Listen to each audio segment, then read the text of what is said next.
Hi, very good morning, one and all. Let us coming to ninth biology. Regarding ninth biology, at present we are discussing topic is our sixth chapter, sense organs. So, as we said many times, we are having two kinds of organs. One is the motor organs for motor activity, mean that locomotion and holding the things. The second one is having the sense, means these sense organs having the close connectivity to the brain. So, brain is the reaction center. Obviously, it can be react to that particular stimulus and it can be respond to that particular response. So, obviously, being living organisms, especially as a human being, we are having the five kinds of sense organs, as we all know very well. Those are eye, ear, nose, tongue, and skin. Already in the previous topics, we are covered that eye structure and the mechanism of eye, or the principle of eye working. The second one is the structure of ear, like external ear, middle ear, and inner ear, and the mechanism of functioning of ear and ear diseases. So, today we are going to focus nose and tongue. The structure of nose, the structure of tongue, and the mechanism of working principle of nose and tongue. So, let us come into the nose. So, the structure of the nose. Obviously, the nose is center of the face. It can be appear very prominently, and the nose tip is made up of cartilage, as we discussed previously. And we are having the nostrils. The nostrils means the holes. That holes we call as nostrils. See here the flow chart. First one is nose. We are having the two nostrils, means holes. It leads to the cavity. The cavity we call as a nasal cavity. And the nasal septum. Septum means the nasal septum means the horizontal muscle which can be divided into left and right. So this is called as a nasal septum, which can divide the nose into two equal chambers. Next, inner side of the nasal septum, they are having the mucous membrane. This mucous membrane is having that olfactory or chemoreceptors. It's very important receptors which can identify the smell or odor. So, with the help of olfactory receptors or chemoreceptors, we can identify the sense of smell. So, this is the structure of nose. Olfactory receptors or chemoreceptors which are present in the mucous membrane. So, this is called as a nasal septum which can separate the left and right side. Next, mucous membrane. So, this is the inner side of the nose. We are having the blue color filament like structure that we call as a mucous membrane. In this mucous membrane, actually, the smell or odor can be dissolved, and according to that flavor, we feel that sense of smell. So, this is called as a nasal cavity, the space which is present in the inner side of the nose, that we call as a nasal cavity.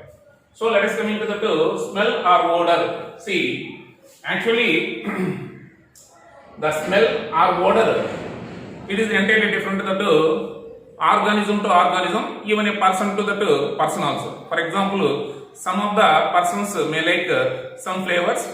The same flavors should be rejected to the other persons.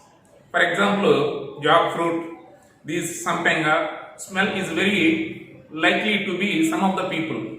At the same time, it should be not favorable to the some other persons. So, these smell or odor, especially some of the animals like the snakes and all, it can help for some animals to identify the dangerous food and identify the predators, means enemies. So, with the help of smell, they can identify, yes, some dangerous food, some dangerous or predators are coming forward. So, it can be helpful for some of the animals, especially like the snakes and all. While coming to the human beings, it can be identify the food along with the taste foods.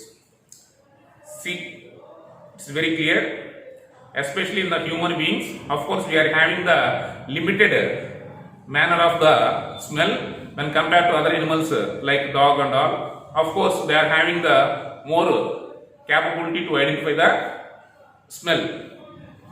So along with the taste buds in human beings, it can identify the smell. I mean that the taste and smell are closely entwined. Without smell we cannot identify the taste.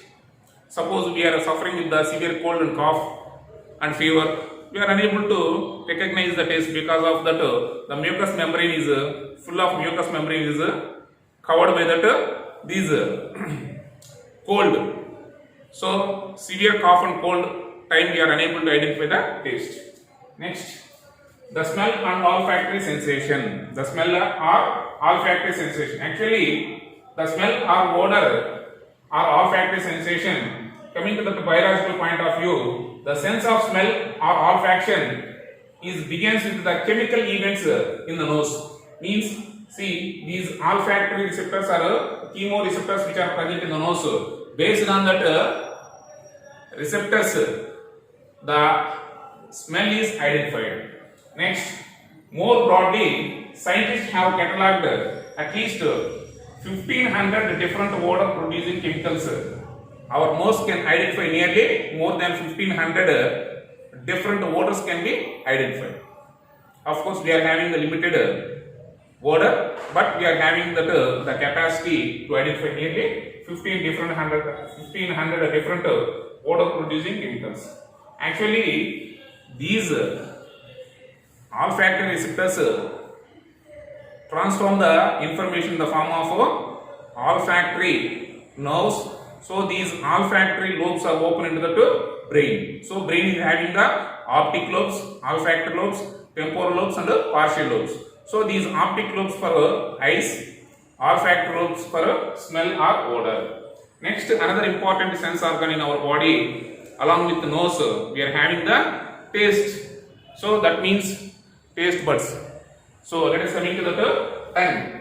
Actually, the structure of tongue is having anterior and posterior. Anterior is connectivity, but the posterior is a U-shaped structure. It is completely made up of voluntary muscles. Voluntary muscles. We are having the three types of muscles: voluntary or striated muscles, involuntary muscles, and cardiac muscles.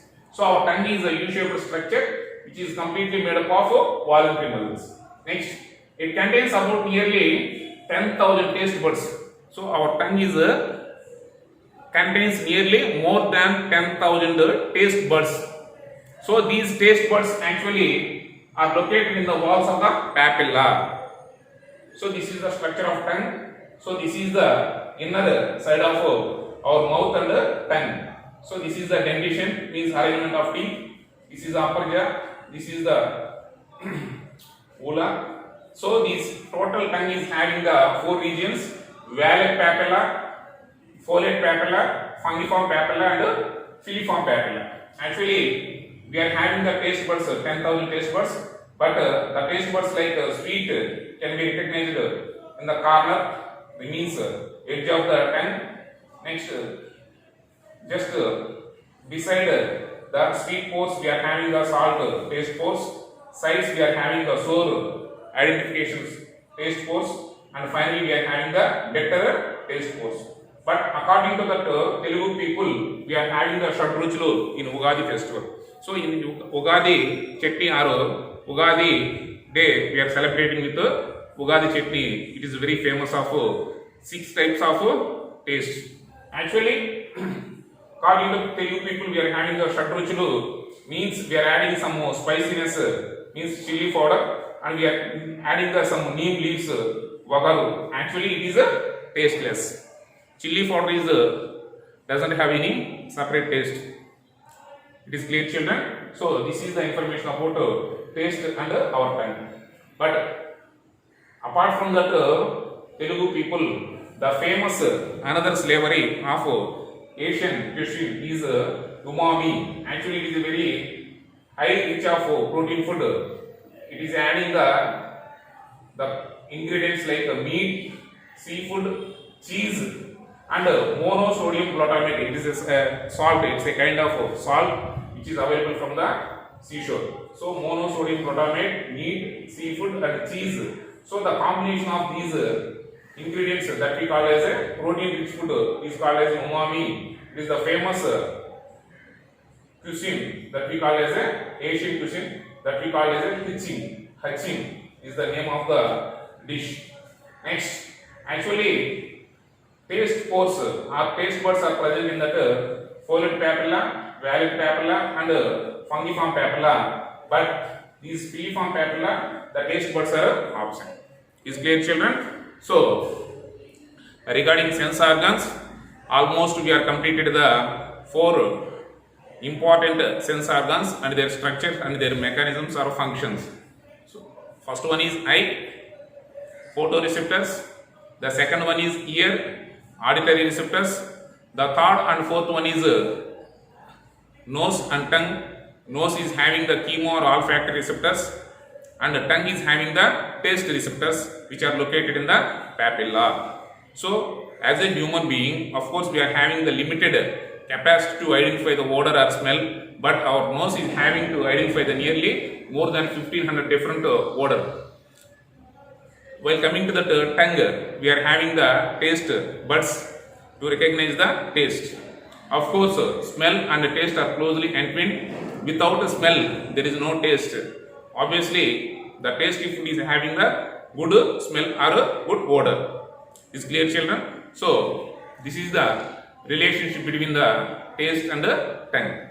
Next, we are having the last but not least, the sense organ is having the skin. It is the biggest sense organ in our body. So, either external or internally, all our body organs are protected by this skin. So, next class, next video, we are going to discuss about the structure of the skin. Thank you, children. Thank you for watching this video.